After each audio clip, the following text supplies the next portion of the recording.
आज हम नया डिसऑर्डर स्टार्ट करने वाले हैं जिसका नाम है सिजोफ्रेनिया। ये डिसऑर्डर का नाम आपने कई दफ़ा सुना होगा क्योंकि ये थोड़ा सीवियर डिसऑर्डर है साइकेट्रिक इलनेस के अंदर। पूरी दुनिया में 24 मिलियन केसेस है इस डिसऑर्डर के, मतलब हम अगर देखें तो 2.5 करोड़ के आसपास पूरी दुनिया में सिजोफ्रेनिया ये डिसऑर्डर है लोगों को, और ये रिपोर्टेड केसेस है। लोग स्टिग्मा के वजह से हो या सोसाइटी के वजह से हो कि मेरे बेटे को इस डिसऑर्डर के लिए कैसे डायग्नोस करूं या डॉक्टर के पास कैसे लेकर जाऊं, लोग क्या कहेंगे, सोसाइटी क्या कहेंगी, दोस्त क्या कहेंगे, रिलेटिव्स क्या कहेंगे, हमारे घर तो कोई आएगा भी नहीं, है ना, कि इनके घर में तो पागल रहता है भाई, इनके घर में कैसे आएंगे हम। तो इस वजह से तो कोई सारी केसेस रजिस्टर्ड ही नहीं होती, है ना। तो रजिस्टर्ड आंकड़ा क्या है हमारे पास कि 24 मिलियन केसेस पूरी दुनिया में अवेलेबल है सिजोफ्रेनिया की, लेकिन इसके अलावा भी कई सारे केसेस है जो अनरजिस्टर्ड है।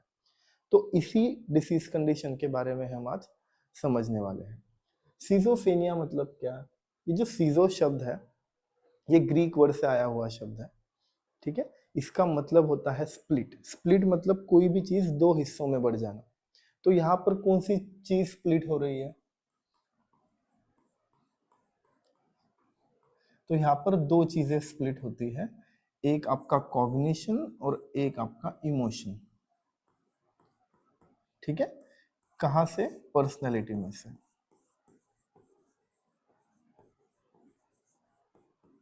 ठीक है।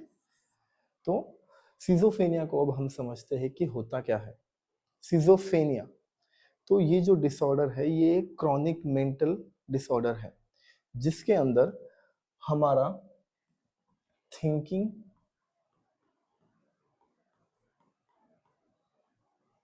हमारा इमोशंस, हमारा बिहेवियर,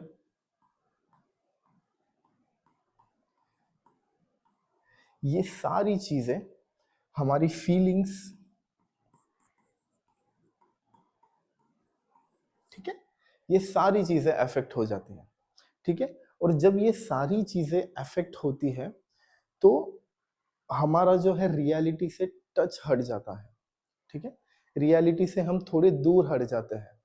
इस चीज को, इस स्टेट को हम साइकोसिस कहते हैं। क्या कहते हैं? साइकोसिस, ठीक है। तो सिजोफ्रेनिया मतलब क्या? ये एक मेजर क्रॉनिक डिसऑर्डर है जिसके अंदर हमारी थिंकिंग, इमोशन, बिहेवियर और फीलिंग अफेक्ट होती है, जिसे हम क्या कहते हैं? सिजोफ्रेनिया। और सिजोफ्रेनिया में हम रियलिटी से अपना टच खो बैठते हैं, हम रियलिटी से रिलेट नहीं कर पाते, जिस स्टेट को हम क्या कहते हैं? साइकोसिस। अब आपको सवाल आएगा कि ठीक है, ये डिसऑर्डर तो है, हमारा थिंकिंग, बिहेवियर ये सब अफेक्ट हो रहा है, लेकिन ये होता कैसे है ना। तो इसके लिए हम देखेंगे इटियोलॉजी। क्या समझेंगे हम? इटियोलॉजी। इटियोलॉजी का मतलब होता है कॉजेस, कारण, कि किस वजह से ये डिसऑर्डर हमें हो रहा है, ठीक है। सबसे पहला और इम्पोर्टेंट कारण है इस डिसीज होने का, तो वो है जेनेटिक्स।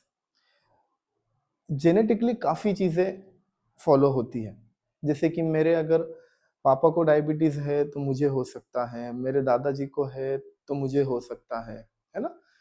तो हाइपरटेंशन है, जैसे कि बीपी का प्रॉब्लम है, तो ये कई सारी चीज़ें हैं।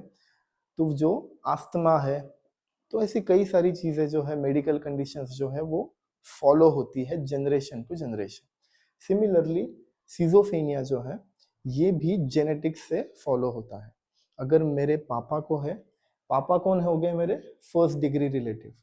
तो फर्स्ट डिग्री रिलेटिव से होने के चांसेस ज़्यादा हो जाते हैं, लेकिन ये हेरिडिटरी भी है कि अगर हम 2-4 जनरेशन बैक भी अगर किसी को हो तो भी हो सकता है, लेकिन सबसे ज़्यादा चांसेस होते हैं कि फर्स्ट डिग्री रिलेटिव्स में ये डिसऑर्डर होता है। फर्स्ट डिग्री रिलेटिव मतलब जहाँ से हमारा डायरेक्ट ब्लड कॉन्टैक्ट है, मम्मी पापा हो गए, मेरा भाई हो गया, मेरे बच्चे हो गए, यहाँ से जो है मेरा डायरेक्ट ब्लड कॉन्टैक्ट है, तो ये हो गए मेरे फर्स्ट डिग्री रिलेटिव्स। सो इनके थ्रू मुझे ये डिसऑर्डर होने के चांसेस ज़्यादा है, ठीक है। सेकंड है न्यूरोबायोलॉजिकल फैक्टर। न्यूरोबायोलॉजिकल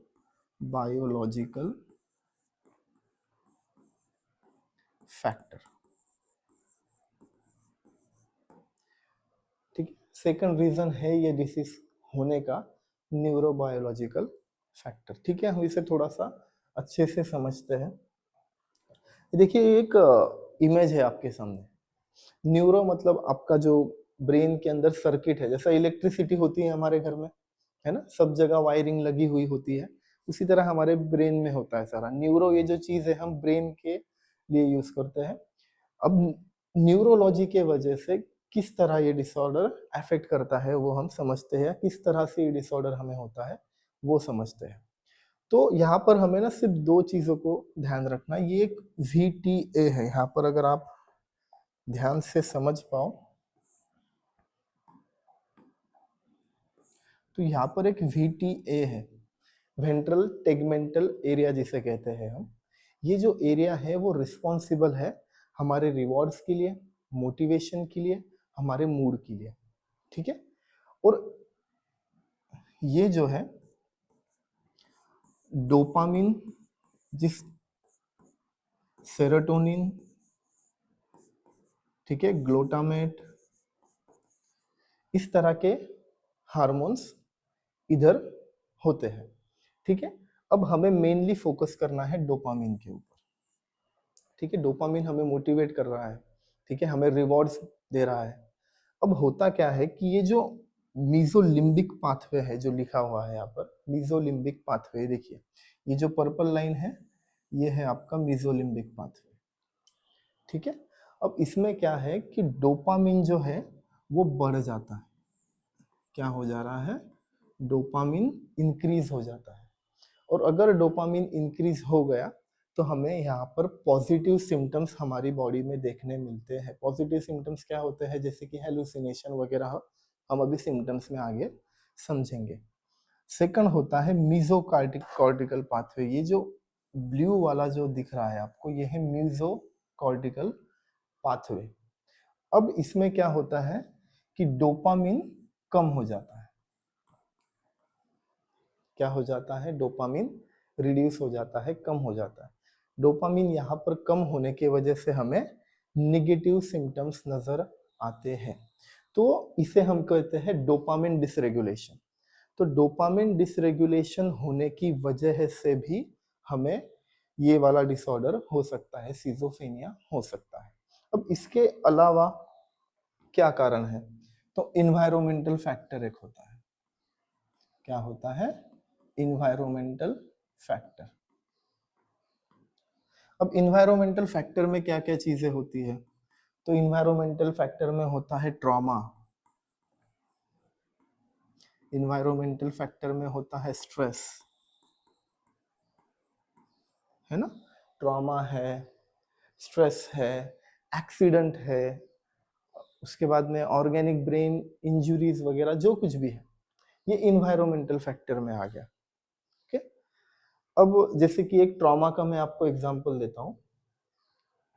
एक एक ना केस था 2019 में, जब मैं मुंबई में था और वहाँ पर मेंटल हॉस्पिटल में हमारी पोस्टिंग थी। सो वहाँ पर मैंने एक केस देखा था, मतलब उसकी हिस्ट्री हमें सिस्टर ने और डॉक्टर्स ने बताई थी।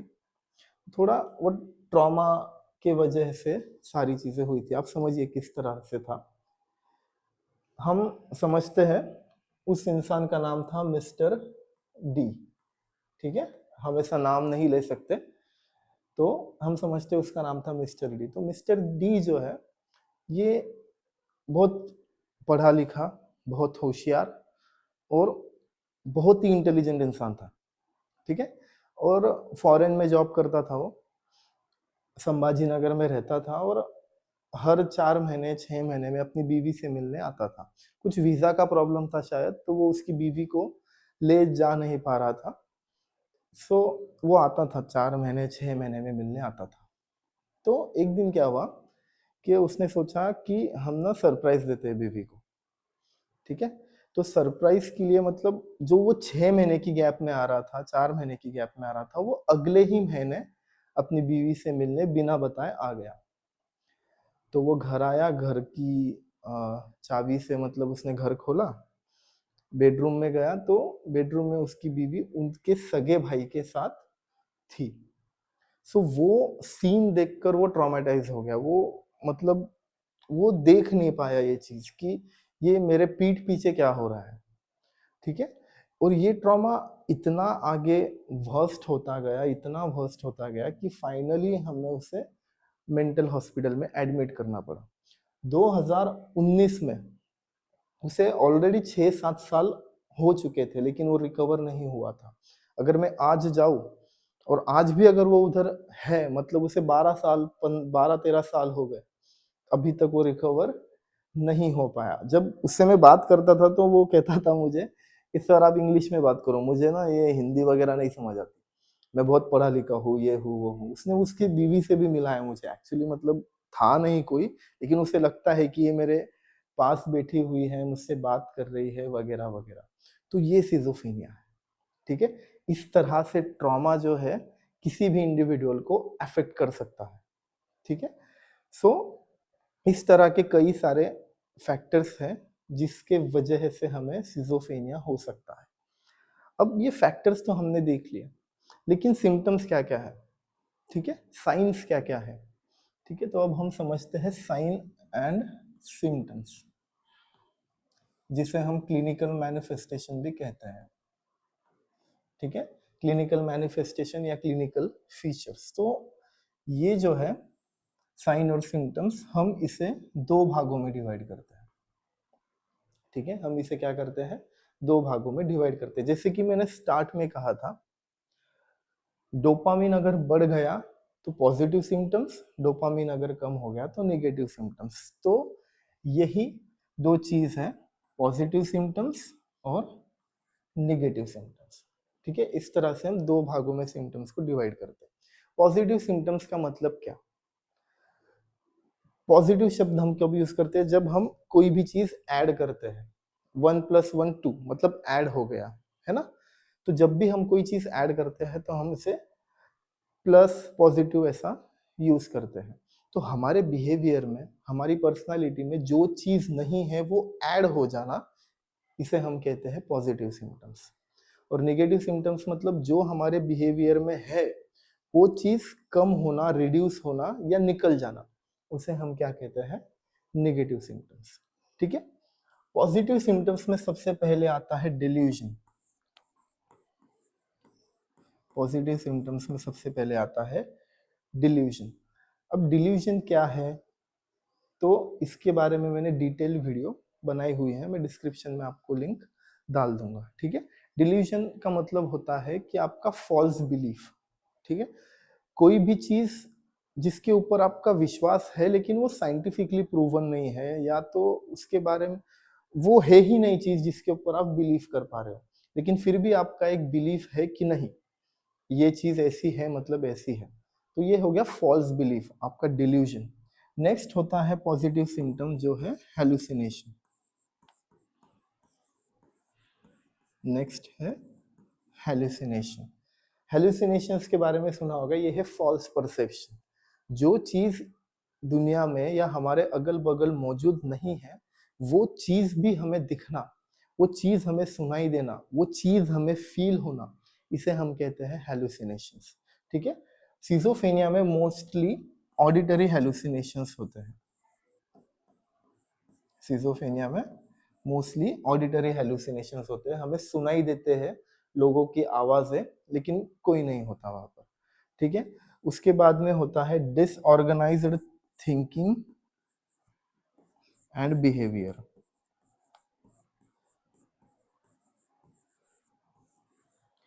Disorganised thinking and behaviour. तो ये है पॉजिटिव सिम्टम्स। ये जो चीजें हैं ये हमारे बिहेवियरल पैटर्न में नहीं होती, ये ऐड हो रही है हमारे बिहेवियर में। ठीक है। अब जाते हैं हम निगेटिव सिम्टम्स की ओर। नेगेटिव सिम्टम्स मतलब हमारे बिहेवियर से चीजें रिड्यूस हो रही है, कम हो रही है, निकल रही है। इसे याद रखने के लिए 6 A's याद रखना है। क्या याद रखना है, 6 A's। ठीक है। सबसे पहला ए होता है अवॉइलेशन। सबसे पहला ए है अवॉइलेशन। इसका मतलब होता है डिक्रीज मोटिवेशन, हमारी जिंदगी में मोटिवेशन कम हो जाता है। ठीक है। नेक्स्ट ए है एनेडोनिया। नेक्स्ट ए क्या है? एनेडोनिया। इसमें क्या होता है कि हम प्लेजर नहीं फील कर पाते, हमारी जिंदगी में जो खुशियां है, जो प्लेजर है, वो कम हो जाता है। ठीक है। नेक्स्ट है अफेक्टिव फ्लैटनिंग।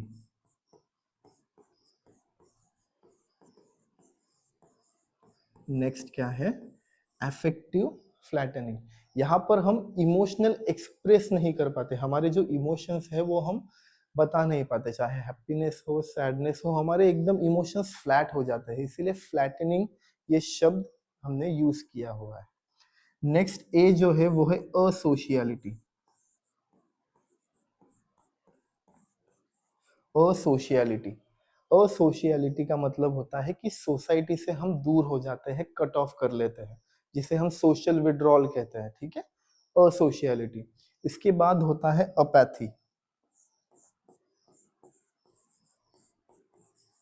नेक्स्ट ए क्या है? अपैथी। मतलब हमारा कोई भी चीज के अंदर से इंटरेस्ट कम हो जाना, किसी भी चीज में इंटरेस्ट नहीं रहता हमें, सारा इंटरेस्ट जो है वो हमारा रिड्यूस हो जाता है, बंद हो जाता है, खत्म होता है। ठीक है।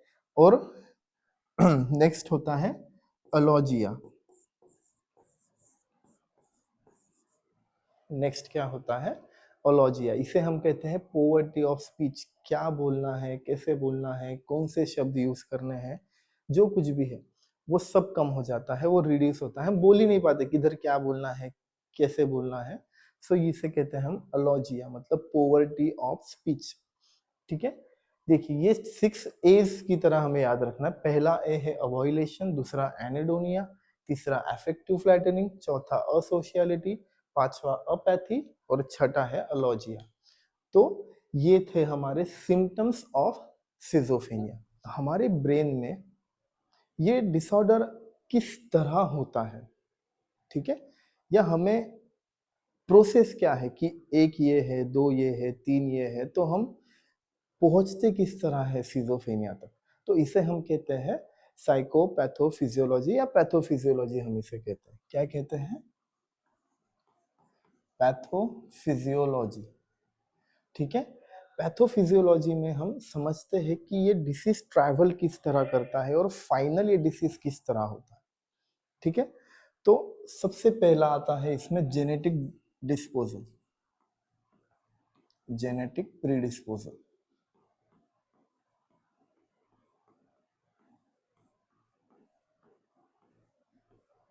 ठीक है। सबसे पहला इसमें आता है जेनेटिक प्रीडिस्पोजल। जेनेटिक प्रीडिस्पोजल मतलब क्या? माँ की पेट में, चाहे प्रीनेटल हो या पोस्टनेटल हो, मतलब माँ की पेट में डिलीवरी के वक्त कुछ दिक्कत हो जाए, या चाइल्डहुड ट्रॉमा हो, जैसे कि चाइल्डहुड ट्रॉमा मतलब पेरेंट्स का डिवोर्स हो चुका है। ठीक है। मैं माँ के साथ अलग रह रहा हूँ, पापा अलग रह रहे हैं। ठीक है। मुझे टॉर्चर किया जा रहा है फैमिली द्वारा, जो कुछ भी है, चाइल्डहुड ट्रॉमा, या ड्रग्स इंटॉक्सिकेशन है, अल्कोहल इंटॉक्सिकेशन है, बचपन में हमें आदत लग गई है ड्रग्स वगैरह, जो कुछ भी है, या माँ जो है प्रेगनेंसी के वक्त ड्रग्स इंटॉक्सिकेशन में है, या बहुत ज़्यादा ड्रग्स ले रही है, अल्कोहल ले रही है, स्मोकिंग कर रही है, तो ये है पहला कारण। इसकी वजह से क्या होता है? इसकी वजह से होता है abnormal brain development. Abnormal brain development. ठीक है। ब्रेन जो है हमारा ठीक तरह से डेवलप नहीं हो पाता। ठीक तरह से डेवलप नहीं हो पाता मतलब जो ग्रे मैटर है ब्रेन के अंदर, वो कम हो जाता है, रिड्यूस हो जाता है। ठीक है। और ये जो ग्रे मैटर है, ये जब रिड्यूस होता है तो हमारा मेमोरी इम्पेयरमेंट हो जाती है, मेमोरी लॉस होने लगता है, कॉग्निटिव इम्पेयरमेंट हो जाती है। हम जो कॉग्निटिव जो है हमारा, चाहे वो थिंकिंग हो, कोई चीज़ समझना हो, डिसीजन मेकिंग हो या प्रॉब्लम जो कुछ भी हो, हमारा कॉग्निशन इम्पेयरमेंट हो जाता है, ग्रे मैटर कम होने की वजह से, ठीक है? इसकी वजह से क्या होता है? Dopamine dysregulation. Dopamine dysregulation,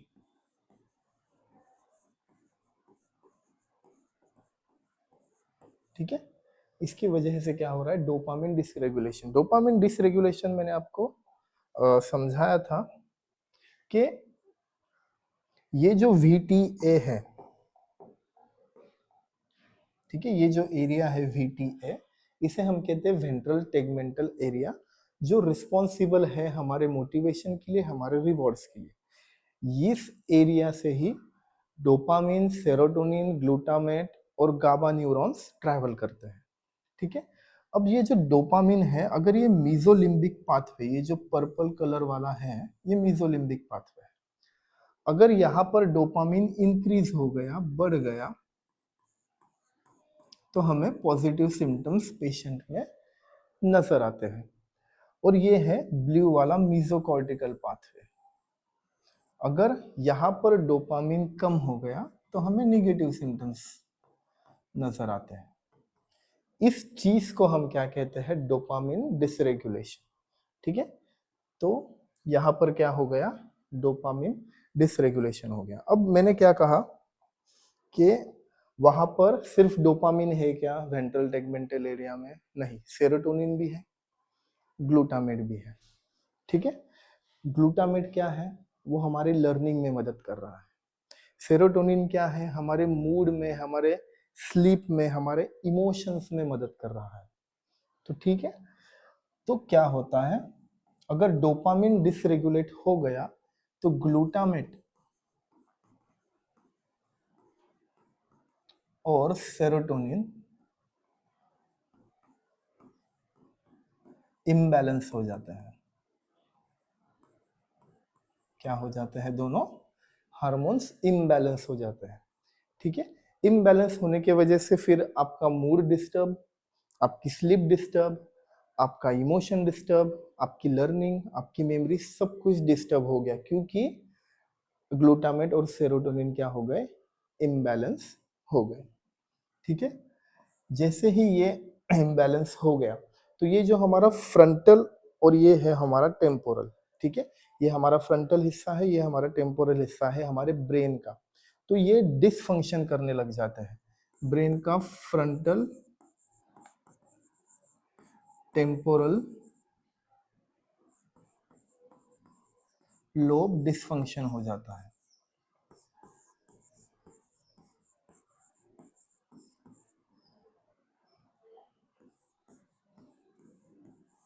frontal temporal lobe क्या हो जाता है? डिसफंक्शन हो जाता है। ये डिसफंक्शन होने की वजह से क्या होता है? हमारे थॉट्स, हमारे परसेप्शन, हमारा बिहेवियर, हमारा इमोशन क्या हो जाता है? डिस्टर्ब हो जाता है। क्या क्या डिस्टर्ब हो रहा है? हमारा परसेप्शन, हमारे थॉट्स,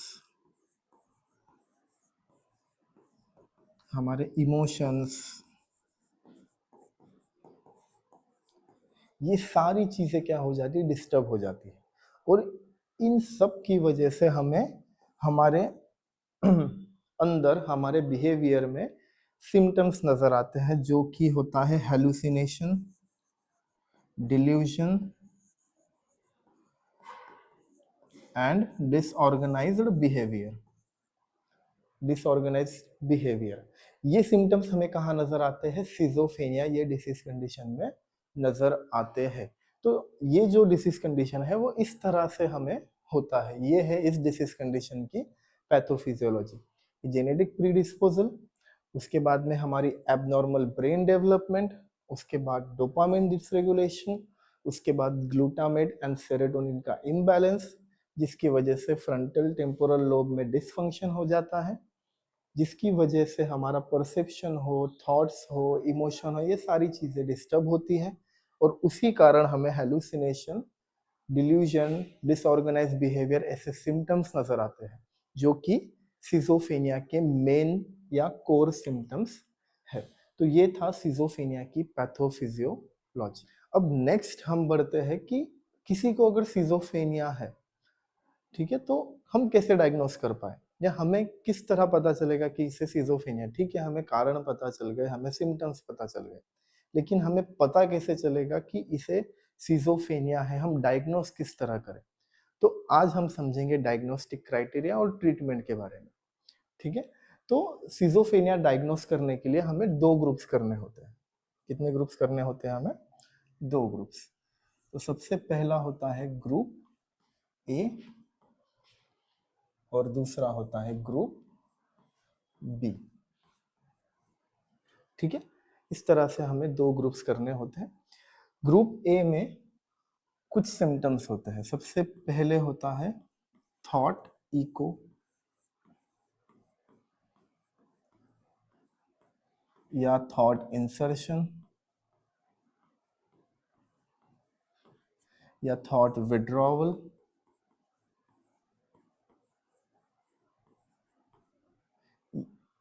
या ब्रॉडकास्टिंग।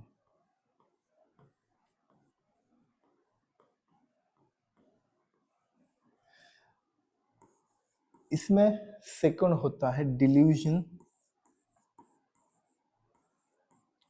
फिर वो डिल्यूजन का कोई टाइप हो सकता है, जैसे कि डिल्यूजन ऑफ कंट्रोल हो, ठीक है, डिल्यूजन ऑफ परसिक्यूशन हो, डिल्यूजन ऑफ इन्फ्लुएंस हो, डिल्यूजन ऑफ पैसिविटी हो, ऐसे डिल्यूजन होते हैं। थर्ड होता है हेलुसिनेशन। ठीक है, जैसे मैंने इसके पहले भी कहा था, मेनली ऑडिटरी।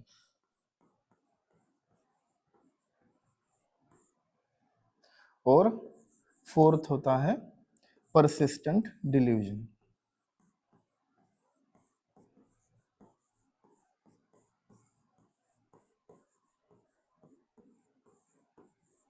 ठीक है, तो ग्रुप ए में हम ये चार सिम्टम्स रखते हैं। ठीक है, इन सिम्टम्स को हम ए टू डी इस तरह रखते हैं, ए से लेकर डी तक। ठीक है, ये जो डिल्यूजन है, हेलुसिनेशन है, थॉट इको है, ये क्या होता है, इसका डिस्क्रिप्शन मैंने आपको दिया हुआ है इस वीडियो के लिंक में। मैंने डिटेल में लेक्चर लिया हुआ है, फिर भी मैं समझा देता हूँ। थॉट इको हो, इंसर्शन हो, विड्रॉवल हो या ब्रॉडकास्टिंग, एक्सटर्नल लोग हमें कंट्रोल कर रहे हैं या एक्सटर्नली हमें कंट्रोल किया जा रहा है।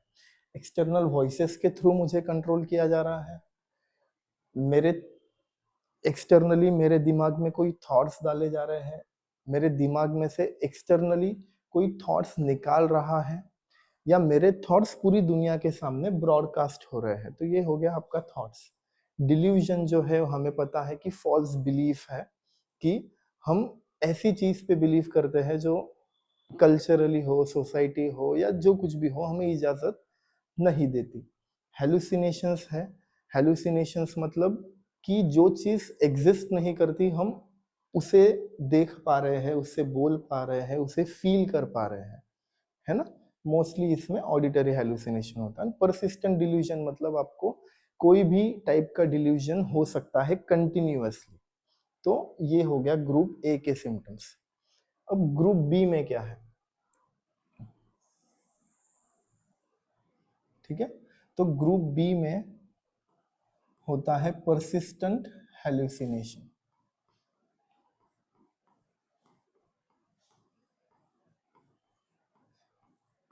ठीक है, परसिस्टेंट हेलुसिनेशन मतलब आपको कंटिन्यूअस हेलुसिनेशन हो रहा है, लेकिन कोई भी टाइप के, चाहे गैस्ट्रिटरी हो, ऑल्फैक्टरी हो, विजुअल हो, टैक्टाइल हो, कोई भी हो, कोई भी टाइप का आपका इसमें हेलुसिनेशन होता है। ठीक है,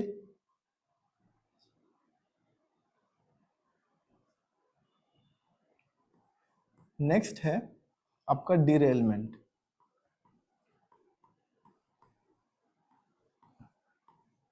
नेक्स्ट होता है डिरेलमेंट, मतलब आपकी जो ट्रेन ऑफ थॉट्स है वो ब्रेक हो जाती है। आप कंटिन्यूअसली कोई भी थॉट के ऊपर सोच ही नहीं पाते। कंटिन्यूअसली कोई भी एक, अब मैंने अगर सोचा कि चलो आज में मुझे सिजोफ्रेनिया पढ़ना है, लेकिन मैं कंटिन्यूअसली पढ़ नहीं पाऊंगा, मैं इटियोलॉजी तक आके रुक जाऊंगा, नहीं, मेरा थॉट ब्रेक हो गया, अब मैं दूसरा थॉट लूंगा। चलो आज मैं ना डिप्रेशन पढ़ता हूँ, फिर डिप्रेशन भी मैं इटियोलॉजी तक पहुंचाऊंगा, ब्रेक। अब मैं कुछ और करता हूँ, मैं डीरेलमेंट होता है, जो हमारे थॉट्स है वो ब्रेक होते रहते हैं। ठीक है, थॉट्स की जो ट्रेन है वो ब्रेक होती रहती है, इसीलिए हम उसे क्या कहते हैं, डीरेलमेंट। नेक्स्ट होता है कैटाटोनिक बिहेवियर।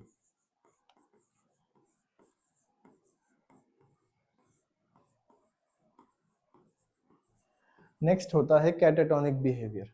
कैटाटोनिक बिहेवियर मतलब स्टूपर्स हो गए, निगेटिविज्म हो गया, म्यूटिज्म हो गया, मतलब कि हमारे बॉडी के ऊपर हमारा कंट्रोल नहीं रहेगा, हमारी स्पीच के ऊपर कंट्रोल नहीं रहेगा, हमारे बॉडी मूवमेंट्स के ऊपर, हैंड मूवमेंट्स के ऊपर कंट्रोल नहीं रहेगा। ठीक है, हमारे पोस्चर के ऊपर हमें कंट्रोल नहीं रहेगा। तो ये जो है ये है कैटाटोनिक बिहेवियर। नेक्स्ट होता है निगेटिव सिम्टम्स। नेक्स्ट क्या होता है, निगेटिव सिम्टम्स। निगेटिव सिम्टम्स हमने देखे हुए थे, देखिए ये 6 एज ऑफ निगेटिव सिम्टम्स है, तो ये निगेटिव सिम्टम्स हमें दिख सकते हैं। ठीक है, और लास्ट होता है इसमें लास्ट होता है significant and continuous change in behaviour. Significant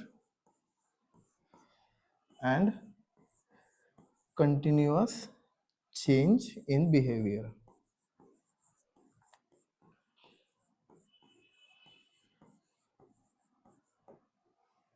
significant and continuous change in behaviour. तो ये हो गए ग्रुप ए ऑफ सिम्टम्स, ये हो गए ग्रुप बी में सिम्टम्स। जो ग्रुप बी के सिम्टम है उसे हम ए ई टू आई लिखते हैं। ग्रुप ए में ए टू डी और ग्रुप बी में ई टू आई। अब डायग्नोस कैसे करें, अब समझते हैं हम। अब आपके पास अगर पेशेंट आया, ठीक है, तो जो ये ग्रुप ए है, ये ग्रुप ए में से पेशेंट के अंदर एटलीस्ट एक या एक से ज्यादा सिम्टम्स होने चाहिए। इस ग्रुप में से एक या एक से ज्यादा सिम्टम होना चाहिए। और ये जो ग्रुप बी है, इस ग्रुप बी में से दो या दो से ज्यादा सिम्टम्स पेशेंट के अंदर मौजूद होना चाहिए। अगर ये सिम्टम्स एक या एक से ज्यादा और ये सिम्टम दो या दो से ज्यादा पेशेंट में मौजूद है, वो भी 1 महीने से ज्यादा, तब हम उस पेशेंट को सिजोफ्रेनिया में डायग्नोस करते हैं। लेकिन इसमें भी थोड़ा एक्सक्लूजन है, जैसे कि आपका एक्सीडेंट हुआ है, वो ब्रेन को इंजरी हुई हो और उस वजह से अगर ये सिम्टम आ रहे हैं तो हम उसे सिजोफ्रेनिया में कैलकुलेट या कंसीडर नहीं करते। अगर आप ड्रग्स ले रहे हो, अल्कोहल ले रहे हो, कोई भी तरह का ड्रग्स इंटॉक्सिकेशन है और उसकी वजह से आपको ये सिम्टम आ रहे हैं, तब भी हम इसे सिजोफ्रेनिया में कंसीडर नहीं करते। और अगर किसी और कंडीशन की वजह से, जैसा डिप्रेसिव डिसऑर्डर हो या मैनिया हो या कोई भी मेडिकल कंडीशन हो जिसकी वजह से आपको ये सिम्टम्स आ रहे हैं, तब भी हम इसे सिजोफ्रेनिया में कंसीडर नहीं करते। पेशेंट को प्योरली सिम्टम्स किसी और कंडीशन की वजह से नहीं चाहिए, प्योरली और प्योरली सिर्फ सिजोफ्रेनिया के वजह से ही अगर ये सिम्टम्स दिख रहे हैं 1 महीने से ज्यादा, तब हम उसे क्या करते हैं, सिजोफ्रेनिया में कंसीडर करते हैं और उसे डायग्नोस करते हैं एज अ सिजोफ्रेनिया। अब हमने उसे डायग्नोस कर लिया कि चलो इस पेशेंट को ना सिजोफ्रेनिया है, लेकिन अब ट्रीटमेंट देना पड़ेगी ना, किस तरह से ठीक करें हम। तो ट्रीटमेंट में ना हम 2 तरह के ड्रग यूज करते हैं। ठीक है, सबसे पहला होता है ड्रग जिसे हम कहते हैं टिपिकल एंटीसाइकोटिक। Typical antipsychotics.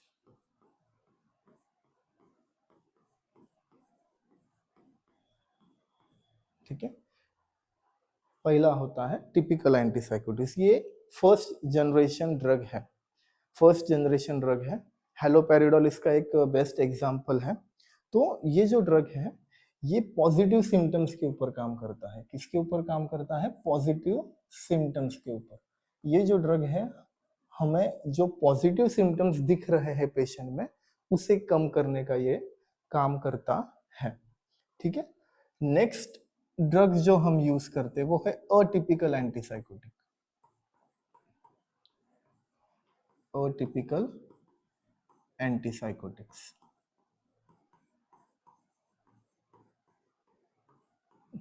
ठीक है। अब ये जो अटिपिकल एंटीसाइकोटिक है, इसका बेस्ट एग्जांपल है रेस्पेराडोन करके एक ड्रग होता है, वो इसका एग्जांपल है। अब ये जो ड्रग है, ये सिर्फ पॉजिटिव नहीं, तो पॉजिटिव एंड नेगेटिव दोनों सिम्टम्स के ऊपर काम करता है, और दोनों सिम्टम्स क्या करता है, रिड्यूस करने का काम करता है। ठीक है। ये जो फर्स्ट ड्रग है, ये फर्स्ट जनरेशन का एंटीसाइकोटिक्स है, और ये जो सेकंड ड्रग है, ये सेकंड जनरेशन का एंटीसाइकोटिक है। ठीक है। Typical and atypical. अब ऐसा भी हो सकता है ना कि आपको किसी डॉक्टर ने दवाई दी, आपको असर नहीं हुआ, हो सकता है, ये कॉमन चीज है ना कि सर ये आपने दवाई दी थी लेकिन ना इसका मुझे कुछ असर नहीं हुआ, मेरे सिम्टम्स कम नहीं हुए, मुझे ठीक नहीं लग रहा, हो सकता है ऐसा। तो ऐसी केस में क्लोनाजेपाइन करके एक ड्रग है,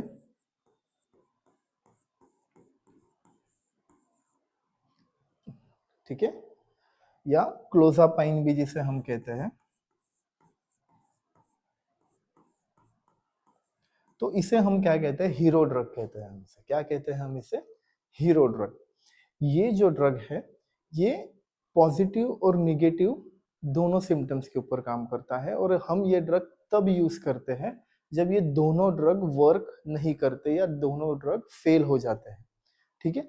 लेकिन इसका एक साइड इफेक्ट है, ये जो ड्रग है ना, इसका एक साइड इफेक्ट है। क्या साइड इफेक्ट है, उसे कहते हैं अग्रेन्युलोसाइट।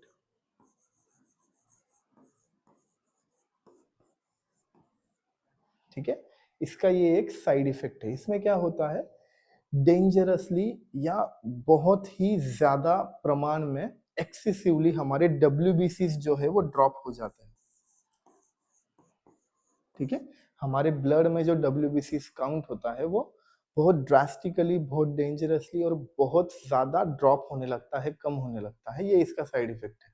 इसीलिए जब भी हम ये ड्रग किसी पेशेंट को देते हैं तो हमें हर हफ्ते उसका ब्लड टेस्ट करवाना होता है कि हमें पता चले कि कितना WBCs कम हुआ है, उस हिसाब से हम उसे और आगे ट्रीटमेंट दे सकते हैं। तो इस तरह से हम ड्रग्स यूज करते हैं। ठीक है। अब सिर्फ ड्रग यूज करते हैं क्या हम, इसमें तो नहीं, सिर्फ ड्रग नहीं यूज किया जाता, तो हम थेरेपीज भी यूज करते हैं। क्या यूज करते हैं, थेरेपीज। हम इसमें थेरेपीज भी यूज करते हैं। तो कौन कौन सी थेरेपी होती है, सबसे कॉमन और सबसे ज्यादा यूज होने वाली थेरेपी है CBT। कौन सी थेरेपी है, CBT, जिसे हम कॉग्निटिव बिहेवियरल थेरेपी भी कहते हैं। अब इसमें हम क्या करते हैं, पेशेंट को डिल्यूजन हो रहा है, ठीक है, पेशेंट को हेलुसिनेशन हो रहा है, तो हम उसे डायरेक्टली कट नहीं करते। ठीक है, हो रहा है ना, तो अब इसका प्रैक्टिकल सॉल्यूशन क्या है ना। जैसे कि मुझे ऑडिटरी हेलुसिनेशन, मोस्टली सिजोफ्रेनिया में मैंने क्या कहा, ऑडिटरी हेलुसिनेशन होते हैं। अब मुझे ऑडिटरी हेलुसिनेशन हो रहा है कि तुम्हारे घर पे पुलिस की रेड पड़ने वाली है, भागो यहाँ से, भागो यहाँ से। अब अगर मैंने CBT नहीं ली है, ये थेरेपी नहीं ली है, तो क्या होगा कि मैं पैनिक कर जाऊंगा और मैं भागने लग जाऊंगा, अरे मेरे घर पे पुलिस आ रही है, पुलिस आ रही है, भागो भागो भागो। लेकिन जब CBT के सेशंस होते हैं तो हम यही समझाते हैं और यही करने की कोशिश करते हैं कि ठीक है, सुनाई दे रहा है ना, अब प्रैक्टिकली समझो इस चीज को। अरे पुलिस आ रही है क्या घर पे, चलो चेक करते हैं कि एक्चुअली आ रही है क्या। अरे ये चीज होने वाली है क्या, चलो एक्चुअली चेक करते हैं कि होने वाली है क्या। इससे क्या होता है, पॉजिटिव एटीट्यूड आपके बिहेवियर में डेवलप होता है। हम डायरेक्टली पेशेंट को ये नहीं कहते कि नहीं ऐसा कुछ नहीं होता, हेलुसिनेशन नहीं होते, डिल्यूजन नहीं होता, ऐसा हम नहीं करते। हम क्या करते हैं, प्रैक्टिकली सोचने के ऊपर उसका फोकस होता है। ठीक है। नेक्स्ट होता है फैमिली थेरेपी। नेक्स्ट होता है फैमिली थेरेपी। तो फैमिली थेरेपी क्यों, हमें पेशेंट को ठीक करना है, फैमिली को ठीक करने की तो हमें जरूरत नहीं है ना। एक ही पेशेंट है हमारे पास, पूरी फैमिली बीमार है क्या, नहीं। इसमें क्या होता है, अब समझिए फैमिली थेरेपी में कि हम फैमिली को एजुकेट कर रहे हैं। हमारी फैमिली का क्या रिस्पॉन्स होता है कि अगर किसी ने ये चीज करी तो मैं चिल्लाऊंगी या मैं चिल्लाऊंगा, मैं झगड़े करूँगा, मतलब घर में ऐसे ही होता है ना कि ये चीज़ मत कर, ये चीज़ करेगा ना तो मैं डाँटूँगी, मैं ये करूँगी, वो करूँगी। लेकिन इन केस में हमने देखा कि पेशेंट में कितने सारे सिम्पटम्स दिख रहे हैं, है ना? और इतने सारे अगर सिम्पटम्स हैं तो वो ठीक तरह से बिहेव नहीं कर पाएगा। ठीक तरह से अगर वो बिहेव नहीं कर पा रहा है, तो फिर क्या होगा कि हम उसे चिल्लाएँगे, डाँटेंगे या उससे ठीक तरह से बिहेव नहीं करेंगे। इसकी वजह से क्या हो सकता है, उसका ट्रॉमा बढ़ सकता है और ट्रॉमा बढ़ा तो सिम्पटम्स भी बढ़ जाएँगे। इसीलिए हमें फैमिली थेरेपी देना ज़रूरी है। हम इसमें क्या करते हैं कि फैमिली के जो इमोशन एक्सप्रेशन है या फैमिली में जो लोग एक-दूसरे से बिहेव करते हैं, उसे हम कंट्रोल करना सिखाते हैं। उन्हें हमें एक्सप्रेस किस तरह करना है, वो हम बताते हैं। नेक्स्ट होता है social skill training. Social skill training.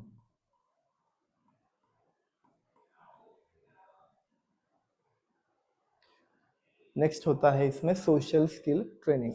अब जैसे कि हमने सिम्पटम्स के अंदर देखा, ये देखिए मोटिवेशन कम हो रहा है, प्लेजर कम हो रहा है, इमोशन एक्सप्रेशन नहीं हो पा रहे हैं, ठीक है? किसी चीज़ में इंटरेस्ट नहीं रहा है, बिहेवियर चेंज हो रहा है, इतनी सारी चीज़ें हो रही है, तो उसकी सोशल स्किल्स कम हो जा रही है। लोगों से बात किस तरह करनी है, किस तरह बिहेव करना है, कपड़े किस तरह पहनना है, पर्सनैलिटी किस तरह मेंटेन करनी है, ये चीज़ें नहीं हो पा रही है उससे, ठीक है? टूट चुका है उसका हर एक जो पहलू है वो टूट चुका है।